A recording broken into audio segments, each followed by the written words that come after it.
राधे राधे। हाय, कैसे हैं आप लोग। तो आज हम शुरू करने वाले थे मास्टर योर इमोशन का सबसे important chapter the nature of emotion. तो इसके बारे में आज इन डेप्थ जानेंगे और डिस्कस करेंगे कि इमोशन है क्या और इन्हें मैनेज कैसे करेंगे। ठीक है। और ये चैप्टर बहुत ही ज़्यादा इम्पोर्टेंट है जीवन में, सब सच बता रहा हूँ मैं। तो इसको लिटरली आप बहुत ध्यान से सुनना, ठीक है, और याद रखना। तो सबसे पहले ऑथर इमोशंस के बारे में बताते हैं कि इमोशन बहुत ही ट्रिकी चीज़ है, ठीक है। और इमोशन ना बहुत ही एक क्षणिक चीज़ है, मतलब बहुत ही अनप्रेडिक्टेबल है। ये आती हैं और जाती हैं। मतलब अगर आप आज खुश रह रहे हो अभी 1 घंटे में, तो कोई ज़रूरी नहीं है कि आप कल खुश हो। अगर आप ये सोच रहे हो कि 24 आवर हमें खुश रहना चाहिए, तो आप बिल्कुल खुद को निराश करने वाले हो, क्योंकि ऐसा होने वाला नहीं है। क्योंकि इमोशन, तो अगली बार जब बिना कारण आप उदास हो ना, तो ये मत सोचना कि कुछ बुरा हुआ है या मैं बुरा फील कर रहा हूँ। बस ये समझ लेना कि यार इमोशन है, सिंपली।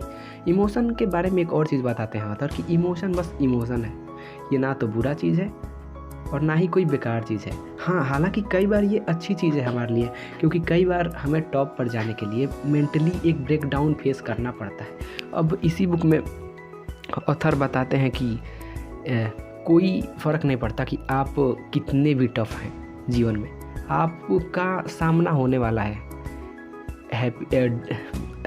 शर्म से, डिप्रेशन से, एक बुरे वक्त से, मेंटल ब्रेकडाउन से, ठीक है, सेल्फ डाउट से। तो ये सब होने वाला है। ये सब सारी चीज़ें होती हैं आप कितने भी टफ हों। तो इसके बाद आपको ये नहीं सोचना कि मैं मेंटली बहुत वीक हूँ, जैसा कि मैं भी सोचता था कि मैं मेंटली बहुत ज़्यादा वीक हूँ। हो सकता है कि मैं वीक रहा था, पर अभी नहीं सोचता। या अभी मैं गम में हूँ, तो बस आगे खुशी नहीं होने वाली है, ठीक है। और आगे ऑथर एग्जाम्पल देते हैं कि दुनिया के सबसे टफ पीपल में से एक, जैसे कि इलोन मस्क, उन्होंने नहीं कभी एक्सपेक्ट किया था कि वो मेंटल ब्रेकडाउन फेस करने वाले थे, लेकिन उन्होंने फेस किया। वो अब्राहम लिंकन, अपने फिनेंस को खोने के बाद उन्होंने भी महीनों तक डिप्रेशन झेला। तो कहने का सीधा मतलब ऑथर के ये है कि आप कितने भी टफ हैं, डिप्रेशन, एंजाइटी, सेल्फ डाउट, इन सब से आपका सामना होने वाला है, क्योंकि वी आर ह्यूमंस। इमोशन ही तो हमें ह्यूमंस बनाती हैं। और सबसे इम्पोर्टेंट चीज़ ऑथर कहते हैं कि कई बार नेगेटिव इमोशन हमें एक वेकअप कॉल देती हैं कि ब्रो उठ जा, क्योंकि अब ना तू नीचे आ चुका है सबसे ज़मीन में, अब तेरे को बस ऊपर जाना है। ऐसा तो नेगेटिव इमोशन को भी आप एक पॉजिटिव वे में भी ले सकते हैं, लेना है ले नहीं सकते। और इस बुक में ऑथर एक गोल्डन लाइन बोलते हैं, जो कि मैं आपको बता रहा हूँ। No matter how depress you are, how much grief you are experiencing, how horrible you feel at a given point in time, this shall pass. मेरे रूम में वहाँ पे पेंटिंग भी है, दिस सेल टू पास करके। तो दिस सेल टू पास, ये वक्त भी गुजर जाएगा। ये बहुत ही गजब की लाइन है। मैंने 1-1.5 साल पहले सुनी थी किसी से, बहुत ही गजब लाइन है।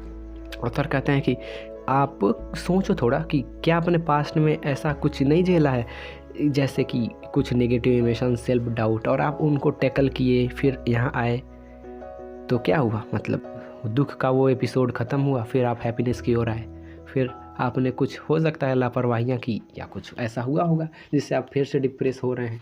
तो जब भी आप डिप्रेस हो, आपको याद रखना है कि इमोशंस आएंगे जाएंगे, डिप्रेशन आएगा जाएगा, गुस्सा भी ख़त्म हो जाएगा, बस। This is emotion, emotion is not permanent. Emotion बहुत ट्रिकीस्ट होती हैं। ये चीज़ हमको ऐसे पता लगता है कि जब भी हम डिप्रेस होते हैं या पूरा टाइम आता है, तो हम सोचते हैं कि यार स्टक हो चुके हैं, पूरा नहीं जाने वाला है पूरा टाइम, बिल्कुल भी नहीं जाने वाला। पर वो चला जाता है ना, मतलब फिर से भले ही आता है तो चला जाता है। और ये जो है ना, ये बहुत ही कॉमन फीलिंग है, ये सबके साथ होता है कि यार बुरा है तो बस बुरा है ना, नहीं जाएगा, लेकिन वो चला जाता है। नेगेटिव इमोशन एक फ़िल्टर की तरह काम करता है। जैसे फॉर एग्जांपल आप डिप्रेस हो रहे हैं, तो डिप्रेस हैं तो आपको लगेगा कि आप कुछ भी इंजॉय नहीं करेंगे, कुछ भी आप मूवी देखने ही जाएंगे ही नहीं। फिर भी अगर ज़बरदस्ती चले भी जाते हैं, आपको नहीं इंजॉय, खाने में भी नहीं, कुछ भी इंजॉय नहीं रहेगा फिर। लेकिन जब आपका पॉजिटिव मूड रहेगा, तब आपको सब कुछ अच्छा लगेगा। अभी मैंने जो बात किया, इस बुक को, या इस बुक को पढ़ने के बाद, या नेचर ऑफ इमोशन को जानने के बाद आप सोचोगे कि यार मैंने तो इमोशन के बारे में काफ़ी जान चुका, तो और ये भी जान चुका कि इलोन मस्क डिप्रेस थे, स्टीव जॉब्स डिप्रेस थे, अब्राहम लिंकन डिप्रेस थे, तो मैं भी डिप्रेस हो गया था, कोई दिक्कत नहीं है। तो आने वाले टाइम में मैं नहीं रहूँगा डिप्रेस। तो ये गलत फहमी है आपकी। आप फिर से डिप्रेस होने वाले हो, चाहे ये बुक पढ़ लेते हो, मास्टर कर लेते हो, कुछ भी, लेकिन तब एक ही चीज़ याद रखना है, this shall too pass, this shall too pass.